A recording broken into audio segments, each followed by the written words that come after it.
hello बंधुসকল स्वागतम জানাইছো tech Papu চেনেললৈ বন্ধুসকল আজিৰ এই ভিডিঅ'টোত আমি আলোচনা কৰিম আজি অৰ্থাৎ 1 নৱেম্বৰ তাৰিখে উচ্চতম ন্যায়ালয়ে NRCৰ যেটো দাবী আৰু আপত্তি দাখিলৰ যিসমূহ নথি ইতিমধ্যে অৰ্থাৎ 5B নথি নাকচ কৰিছিল সেই 5B নথিৰ ওপৰত আকৌ এটা আলোচনা হৈছিল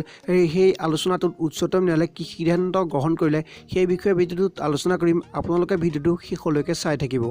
আৰু বন্ধুসকল ইতিমধ্যে আপোনালোকে গম পাইছে যে 23 অক্টোবৰ তাৰিখে প্ৰতীক হাজেলাৰ আবেদন মৰ্মে উচ্চতম ন্যায়ালয়ত এই বিষয়টোৰ ওপৰত এবাৰ আলোচনা হৈছিল আৰু সেই আলোচনাৰ পিছত প্ৰতীক হাজেলাক কিয় সেই 5B নথি নাকচ কৰিবলগীয়া হ'ল তাৰ ওপৰত এটা প্ৰেজেন্টেশ্যন বনাবলৈ উচ্চতম ন্যায়ালয়ে আদেশ প্ৰদান কৰিছিল আৰু ইতিমধ্যে প্ৰতীক হাজেলাই 26 তাৰিখে এটা পাৱাৰ পইণ্ট প্ৰেজেন্টেশ্যনৰ দ্বাৰা সকলোখিনি দেখাই দিছিল তাৰ পিছত বন্ধুসকল আজিৰ যেটো ফাইনেল শুনানি আছিল আৰু সেই শুনানিটোৰ জৰিয়তে উচ্চতম ন্যায়ালয়ে ইতিমধ্যে প্ৰকাশ কৰিছে যে যিসকলে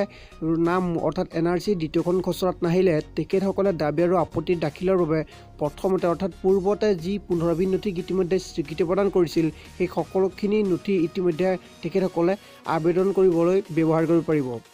আৰু বন্ধুসকল পূৰ্বতে যি 5B নথি যিসকলৰ নাম নাহিছিল তেখেতসকলে দাবী আৰু আপত্তি দাখিলৰ বাবে ব্যৱহাৰ কৰিব নোৱাৰিব বুলি স্বীকৃতি প্ৰদান কৰিছিল সেই 5B নথি আজিৰ উচ্চতম ন্যায়ালয়ৰ সিদ্ধান্তত কয় যে এই যিসকলৰ নাম অহা নাই তেখেতসকলে দাবী আৰু আপত্তি দাখিলৰ বাবে এই 5B নথিক পূৰ্বৰ স্বীকৃতি দিয়াৰ দৰে ব্যৱহাৰ কৰিব পাৰিব অৰ্থাৎ বন্ধুসকল প্ৰথমতে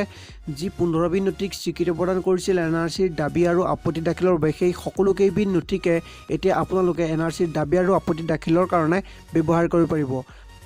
আৰু বন্ধুসকল আজিলৈ ভিডিঅ'টো ইমানে আছিল যদি ভাল পালে লাইক এটা কৰক আৰু যদি আমাৰ চেনেলটো তেলেকে সাবস্ক্ৰাইব কৰা চেনেলটো সাবস্ক্ৰাইব কৰি লব এনেকুৱা বিভিন্ন ধৰণৰ ভিডিঅ' চাই থাকিবৰ কাৰণে কাষত ওলা সেই বেল আইকনটো প্ৰেছ কৰি লব ঠিক আছে বন্ধুসকল আকৌ লগ পাম বেলেগ এটা ভিডিঅ'ত জয় অসম